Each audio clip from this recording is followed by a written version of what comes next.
Сәлем достар, Назар ФМ медиа орталығы сіздерге музыка әлемі бағдарламасын ұсынады. Сіздермен болатын мен, Марал Асхатқызы. Ұлттық музыка халқымыздың баға жетпес құндылығы. Ежелден бері атадан балаға мұра болып, сан ғасырлық тарих ойнауынан өтіп, бүгінде жоғалмай, өлмей осы күнге жеткен асыл қазынамызды біз әрі қарай өсіп келе жатқан ұрпаққа мұра ғып жеткізе аламыз. Бүгінде эстраданың дәуірлеп тұрған заманында ұлттық музыканың заман көшінен қалыс қалып бара жатқаны да ақиқат. Алайда 20 ғасырға дейін жазбасыз түрде дамып, ауыздан ауызға, ғасырдан ғасырға, әкеден балаға және ұстаздан шәкіртке мирас болып келе жатқан төл өнерімізді бүгінгі таңда заман ағымына сай өңдеп, нақыштап, орындап жүргенде баршылық.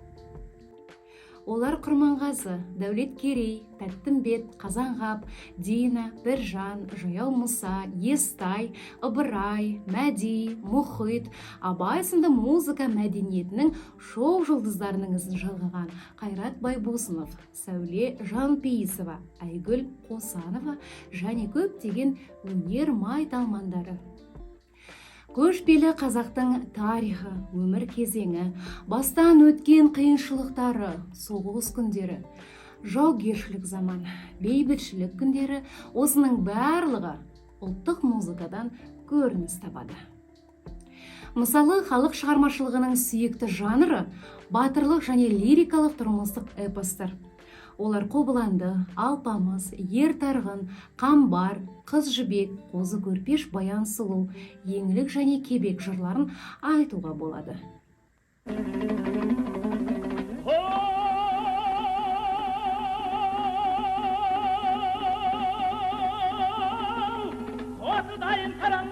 Қардайын сыланған сұлу жібек бар мекен, құлап түскені қосшылан, қолаң жасың биықта, бойыңда бірінің бар мекен, қасы көзің қиылы, сұлай мойның ниелі, ақмаңдайлы ақ жебет, ұйықтатайын дедіңізді?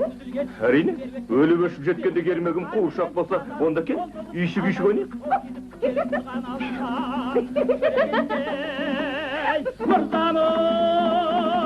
Шешесі болуға жараса.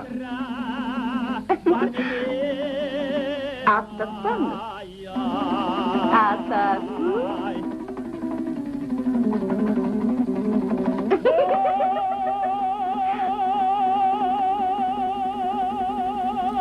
Бұлар қазақ тарихына қатысты нақты оқиғаларды аңыз, мифологиялық түрде жеткізеді. Мыңдаған жолдан тұратын мұндай эпикалық шығармалар ұлттық аспап домбыра арқылы орындалған.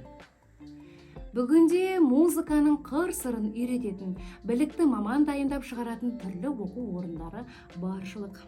Оларды атап айтсақ, Күләш Байсейітова және Ахмет Жұбанов атындағы арнаулы балалар мектебі, Құрманғазы атындағы Алматы мемлекеттік консерваториясы, Астанадағы ұлттық музыка академиясы, Абай атындағы мемлекеттік опера және балет театры, Жамбыл атындағы Қазақ мемлекеттік филармониясы, Қазақ концерт, Мұхтар Әуезов атындағы әдебиет және өнер институты және басқа да музыкалық білім, ғылым және мәдени ошақтары жұмыс істейді. Жазушы Мұхтар Әуезов қалың қазақ елі тартқан сыбызғыдағы салқын саз, қобыздағы қоңыр күй, домбыраның да екі шекті ғана емес, әдейі күйге арналған үш шекті тіліне арналған көп күйлердің ескі жаңасы тегіс, тарих үшін елеулі бұйым деген қанатты сөзін қазақ халқының ұлттық музыкасына арнап айтқан болатын. Олай болса, ұлттық өнерімізді әрқашан ұлықтайық, ұмытпайық. Достар, сіздерге қызықты болды деген үміттеміз. Біздің Facebook, YouTube, Instagram желілеріне тіркеліп, өздеріңіздің пікірлеріңізді қалдыра аласыздар. Сіздермен болған мен Марал Асхатқызы. Еліміз аман, жұртымыз тыныш болсын.